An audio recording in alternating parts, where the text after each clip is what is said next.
안녕하세요. 남아주께로 1월 29일 큐티 가이드입니다. 오늘 함께 보실 말씀은 창세기 32장 1절에서 12절의 말씀입니다.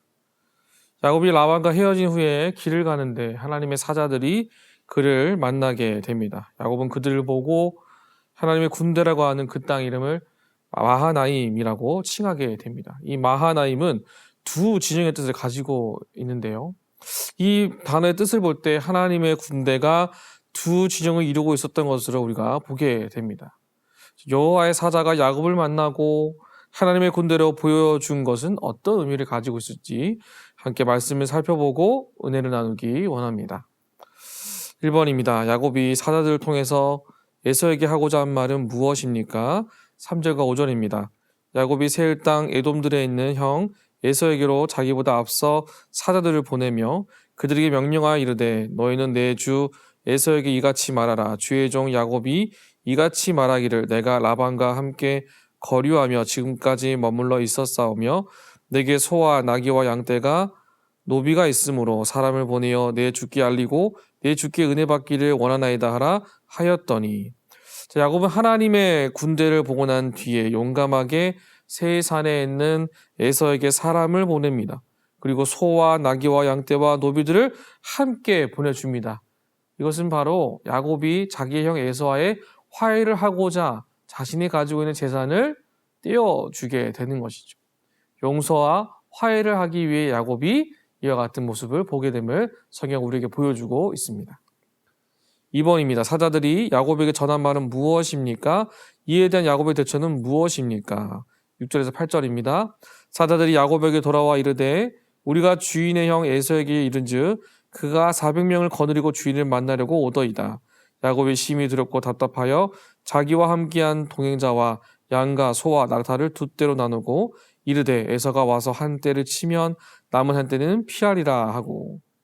에서에게 보낸 사람들이 돌아와서 이야기를 합니다. 에서가 400명의 군사를 거느리고 야곱에게 오고 있다는 사실을 그가 듣게 됩니다.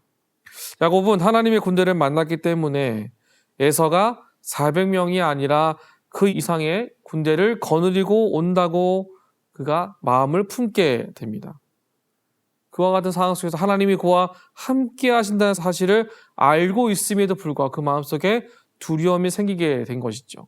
7절에 야곱의 심히 두렵고 답답하여 라고 이야기를 하면서 그는 작은 꾀를 부리게 됩니다. 자신의 주어진 재산을 두 떼로 나누어서 한 떼를 앞서가게 하고 자기의 떼가 뒤에 있게 만듭니다. 그래서 앞에 있는 무리가 공격을 당하게 되면 자기는 뒤에 있는 무리와 다시 도망가 치려고 하는 야곱의 작은 잔꾀가 나타나게 되는 것이죠. 새로운 상황에서도 여전히 자신의 잔꾀를 의지하는 것을 보게 됩니다. 소유를 두 떼로 나누어 에서가 한 떼를 치면 남은 한 떼는 피하리라. 두려움이 마음을 삼켜버려므로 그가 작은 생각을 하게 되는 것이죠. 자, 우리는 하나님의 인도하심을 쉽게 잃어버리게 되는데 그때 우리 안에도 야곱과 같은 모습이 나타날 수 있다라는 것이죠. 3번입니다. 야곱이 하나님께 간구하는 것은 무엇입니까? 11절입니다. 내가 주께 간구하오니 내 형의 손에서 에서의 손에서 나를 건져내시옵소서. 내가 그를 두려워함은 그가 와서 나와 내 처자들을 칠까 겁이 나기 때문이다. 야곱은 하나님께 도움을 요청할 때 하나님의 약속에 근거하여서 기도를 하게 됩니다.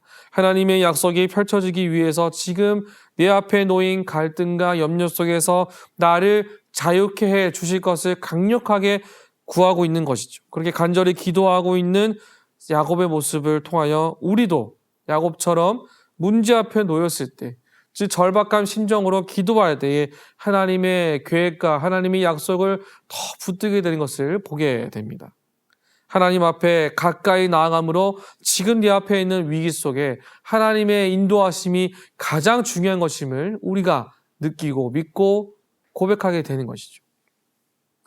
4번입니다. 야곱이 하나님의 약속을 기억하며 기도하면서도 두려움에 떠는 이유는 무엇인지 묵상해 봅시다. 자신 앞에 군사 400명이 찾아오고 있다는 것은 굉장히 큰 문제처럼 비춰지게 됩니다. 절박함이 쌓일 수밖에 없는 문제인 것이죠. 그래서 내 안에 두려움이 마음을 잠식하고 그 마음을 잡아먹음으로 인하여서 하나님의 약속을 우리가 망각하고 인도하심을 잊어버릴 때가 너무나 자주 있다라는 것입니다. 더 크신 주님의 인도하심이 있음에도 불구하고 보지 못하게 되는 것이죠.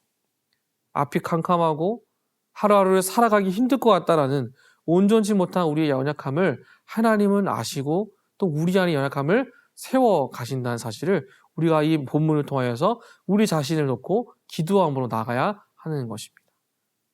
마지막 5번입니다. 지금 내가 두려워하는 것은 무엇입니까? 하나님의 보호를 믿지만 여전한 두려움을 이기기 위해 지금 결단할 것은 무엇인지 생각해 봅시다. 하나님의 부르심에는 실수가 없음을 믿고 지금 내 앞에 놓인 문제들 앞에서 매 순간 하나님의 뜻과 하나님의 계획을 더 사모하는 지혜를 가지시기를 주의 이름으로 축복합니다. 더 중요한 것은 쉽지 않은 문제 앞에 있을지라도 그 문제 앞에 주님의 인도하심이 있음을 찾아 나아가고 그로 인하여 살아나는 그 은혜, 그와 같은 은혜를 항상 사모하심으로 믿음으로 서는 저와 여러분 모두가 되시기를 주님의 이름으로 축복합니다.